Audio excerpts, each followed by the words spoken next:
各位好朋友，大家好。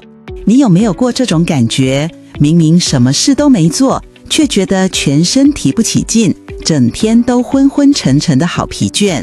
或者是眼睛特别容易酸涩、干痒，看东西都雾雾的。如果你有这些状况，千万要爱注意哦，因为这很有可能是你的肝脏正在对你发出求救信号。肝如果不好，人生真的会变黑白的。小则疲劳酸痛，影响生活品质；大则三高、心脏病跟着来。最可怕的，甚至会一步步走向肝硬化，甚至是肝癌。这些都不是危言耸听。我是佳琪，我研究养生这件事超过30年了。在这么多年里，我看过太多好朋友，就是因为忽略了身体一些小小的信号，最后让小毛病拖成大问题，真的非常可惜。所以今天，不论你是年轻人、中年人，还是我们亲爱的银发族好朋友，佳琪都想用接下来的时间跟大家好好聊一聊，我们每个人的心肝宝贝肝脏到底该怎么保护它，让我们一起把健康的主导权牢牢掌握在自己手里。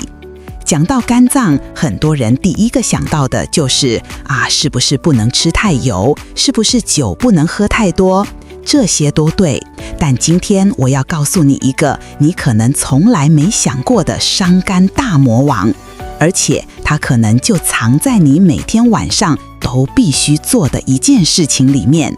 这件事如果没做好，得到脂肪肝的几率竟然会飙升将近1半。你猜到了吗？就是睡眠。你可能会觉得很奇怪，脂肪肝不是吃出来的吗？怎么会是睡出来的呢？各位好朋友，你听我慢慢讲。在中医的观念里，晚上11点到凌晨3点这段时间是胆经跟肝经当令，也就是他们上班工作的时间。我们的肝脏白天帮我们身体解毒工作，就像一间非常忙碌的工厂。到了晚上，它需要关上大门，把白天制造的血液储藏起来，同时进行设备的自我修复和清洁。这个过程就叫做肝藏血。但是这一切都有一个大前提，那就是你必须处在熟睡的状态。如果你超过11点还不睡，或者睡得不安稳，就等于是逼着这间工厂24小时不停工，不给它时间休息维修。久而久之，工厂里的垃圾，也就是我们说的毒素越堆越多，机器也就是肝细胞开始损坏，整个工厂的运作效率就会越来越差。这反映在我们身体上，最直接的后果就是你会发现自己特别容易累，明明睡了觉还是累，因为你的肝根本没有得到真正的休息。再来，皮肤会变得暗沉蜡黄，因为肝的解毒功能下降了。对女性朋友来说，甚至会影响到月事，变得不顺。还有中医说肝开窍于目，肝血不足，眼睛就得不到滋养，自然就会酸涩，老花眼提早来报道。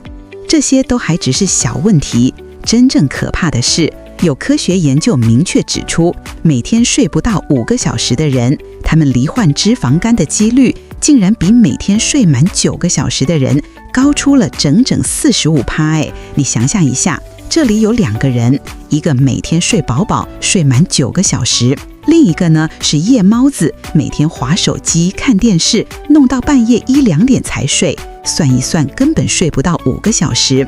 1年2年过去，那个睡不饱的人，他的肝脏泡在脂肪里的几率硬生生比另一个人高了快要1半呢。这真的不是在开玩笑，你等于是每天都在用自己的肝去玩一个胜率很低的赌局。所以从今天开始，我们把睡觉当成一件最重要的养生功课来做，好不好？尽量在11点前躺上床。如果真的没办法，或者睡眠品质不好，那佳琪教你一个随时随地都能做的补救方法，非常简单，就是闭目养神。不管你是在等公车、在办公室休息，或者在家看电视的广告时间，就把眼睛轻轻闭上，什么都不要想，让眼睛休息，也等于是让我们的肝能够回补一些精气神。这个小动作你坚持做，一定能感觉到变化。但是光是睡得好还不够，你知道吗？在台湾有一个隐形的健康炸弹，可能就藏在你我身边，而且它的普遍程度可能会让你吓一跳。这个炸弹就是我们今天的主角——脂肪肝。根据统计，在台湾平均每10个人当中就有3到4个人有脂肪肝的问题。你走在路上随便看看，你身边的10个人里面就有3、4个，他们的肝脏正在被脂肪悄悄地包围起来。这个比例有多高？高到它已经变成我们的新国病了。特别是40到60岁这个年龄层，更是脂肪肝最好发的族群。很多人觉得脂肪肝好像没什么感觉，应该不要紧吧？母汤哦，千万不能有这种想法。脂肪肝它就像一颗埋在我们身体里的隐形炸弹，你不知道它什么时候会爆炸。它初期没有症状，但如果你放着不管，它会悄悄地引发一连串的连锁反应。首先是肝脏会反复发炎，接着就可能走向肝炎、肝硬化、肝癌这个3部曲。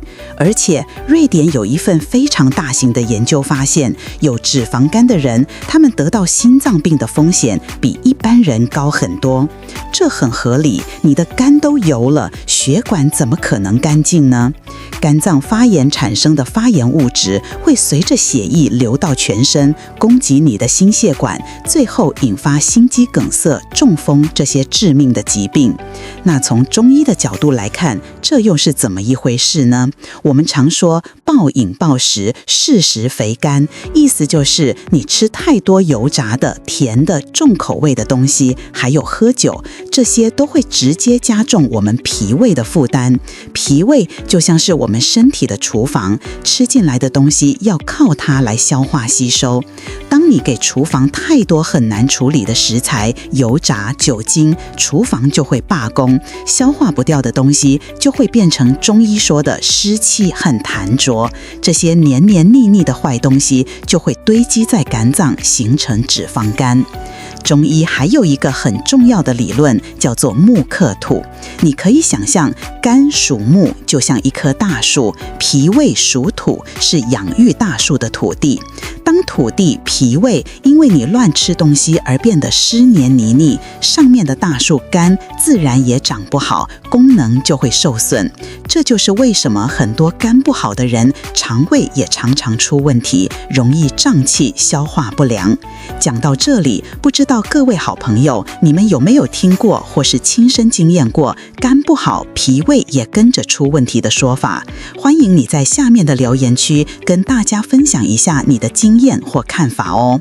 看到这里，你可能会觉得很紧张，觉得肝脏好脆弱，好像很容易就生病了。别怕，今天佳琪就是要来教你如何把健康的主动权拿回来。逆转脂肪肝其实比你想象的要简单，关键就在于改变。第一步就是要从我们的餐桌开始，把那些会伤害肝脏的杀手级食物先从你的饮食清单里移除掉。接下来佳琪要公布5大类的肝脏杀手，请你好朋友一定要张大眼睛看清楚，算一算你每天吃进了几样。第一大杀手，含糖饮料，尤其是我们台湾人最爱的手摇饮，珍珠奶茶、水果茶、冬瓜茶，这些喝起来甜甜的，很疗愈，但它们里面的高果糖糖浆是肝脏的头号敌人。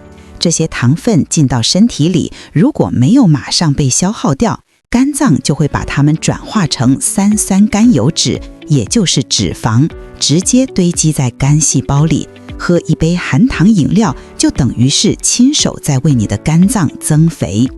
第二大杀手，反式脂肪，这个东西你可能比较陌生，但它无所不在。它藏在哪里？藏在那些又香又酥的饼干、面包店里的奶酥面包、人造奶油，还有很多油炸食物里。反式脂肪是人造的脂肪，我们的身体很难代谢它，它会在你的肝脏里赖着不走，不断地刺激肝脏，造成发炎反应。可以说，反式脂肪就是肝脏的纵火犯。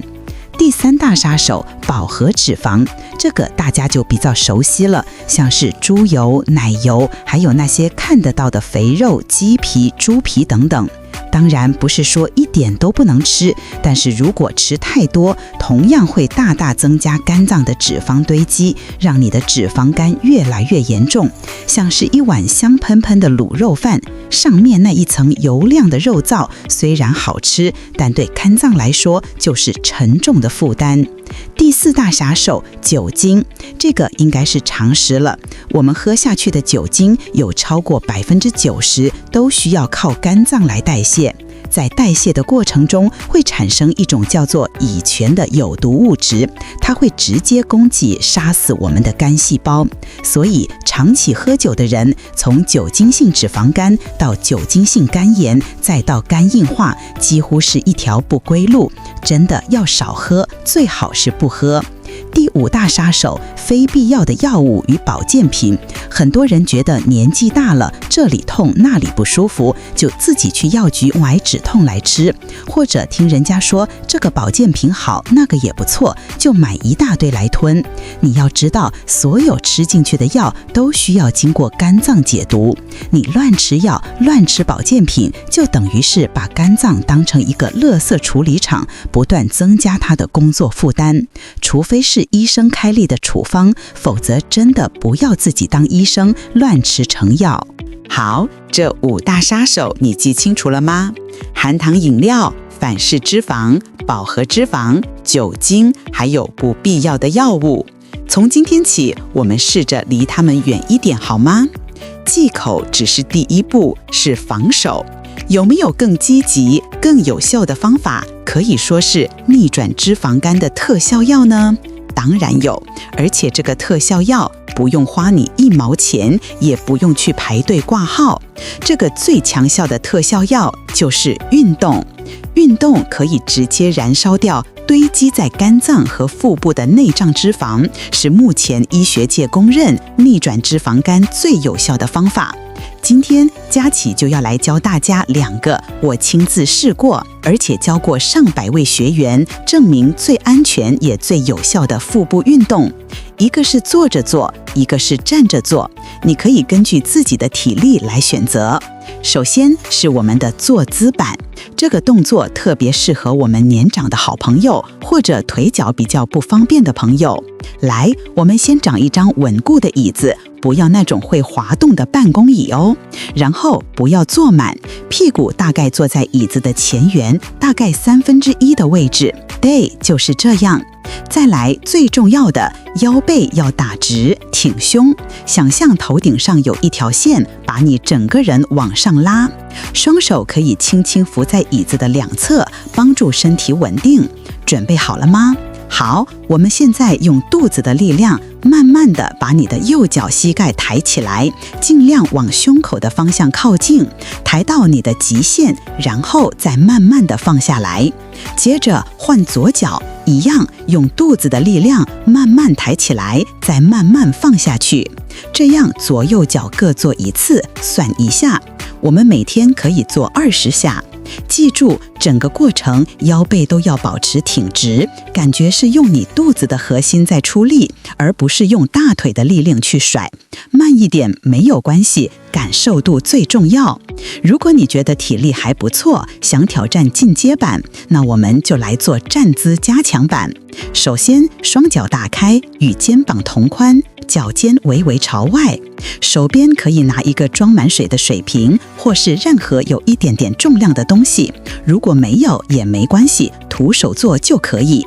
双手拿着水瓶往上举高，举过头顶。接着我们要像坐椅子一样，臀部慢慢的往后往下坐，做一个深蹲的动作。蹲到你的大腿跟地面差不多平行的位置，然后再用臀部和大腿的力量慢慢的站起来。站起来的同时，腹部要用力收紧，这样一上一下算1次。这个动作一样，我们一天可以做20次。这2个动作，不管是坐着还是站着，都能很有效地运动到我们的核心肌群，帮助我们消除最难搞的内脏脂肪。各位好朋友，一定要量力而为，安全第一。每天花个5到10分钟，坚持下去，你的肚子会变小，你的脂肪肝也一定会改善。讲了这么多预防和逆转的方法，最后佳琪还有一个非常重要的提醒，要给我们所有超过65岁的好朋友。接下来这一段，请你一定要仔细听。因为根据统计，肝癌的风险会随着年龄大幅上升，特别是在65岁以后。所以学会自我检测，及早发现肝脏发出的警讯，就变得格外重要。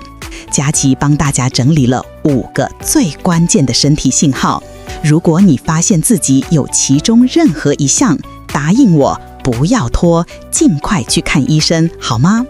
第一个，看体重，在没有刻意减肥的情况下，1个月内体重不明原地的突然下降了10公斤以上，你不要觉得是变瘦了很开心，身体就像一个家，家里的米缸无缘无故就空了一大半，这绝对是有问题的警报。第二个，看皮肤，皮肤或是眼白开始变得黄黄的，这就是我们常说的黄疸，这就像是肝脏在哭泣，眼泪都变黄了。或者是身上常常出现找不到原因的淤青，轻轻一碰就一块紫一块青，这代表肝脏制造凝血因子的功能出问题了。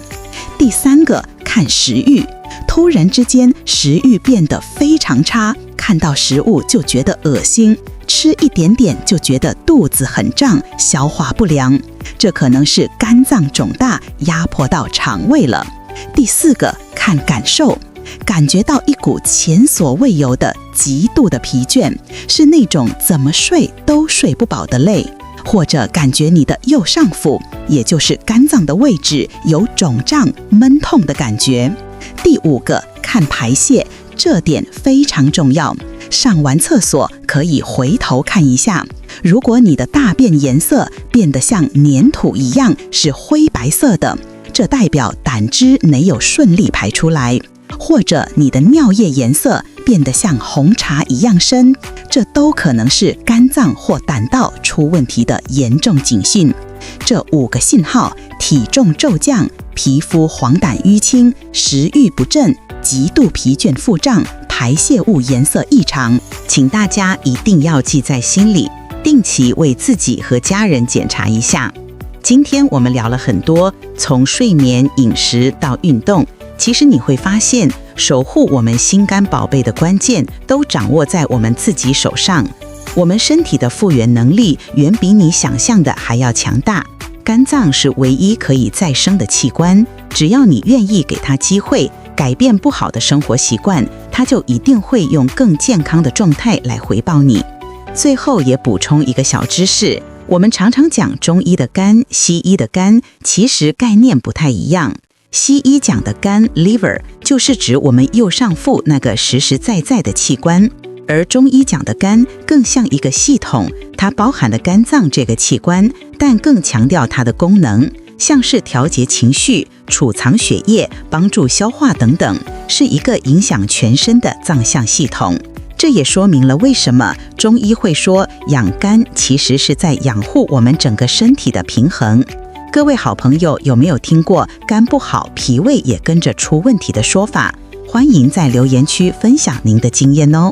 如果觉得佳琪今天分享的内容对您有帮助，请一定要按赞、订阅我们的频道。您的鼓励是我们做出更多好内容的最大动力。